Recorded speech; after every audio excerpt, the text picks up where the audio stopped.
Breaking news CM Revanth Reddy నేటి నుంచి జిల్లాల పర్యటన ప్రారంభించనున్నారు. మున్సిపల్ ఎన్నికల ప్రచారంలో భాగంగా ఈ రోజు మిర్యాలగూడలో 200 కోట్లతో నిర్మించనున్న young India integrated residential school కు శంకుస్థాపన చేసి అనంతరం మహిళా సంఘాలకు చెక్కులు పంపిణీ చేయనున్నారు.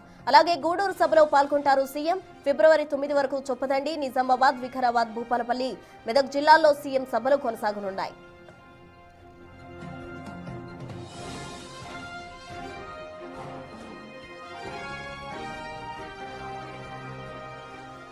సీఎం రేవంత్ రెడ్డి నేటి నుంచి జిల్లాల పర్యటన ప్రారంభించనున్నారు. మున్సిపల్ ఎన్నికల ప్రచారంలో భాగంగా ఈరోజు మిర్యాలగూడలో 200 కోట్లతో నిర్మించనున్న young India integrated residential school కు శంకుస్థాపన చేసి అనంతరం మహిళా సంఘాలకు చెక్కులు పంపిణీ చేయనున్నారు.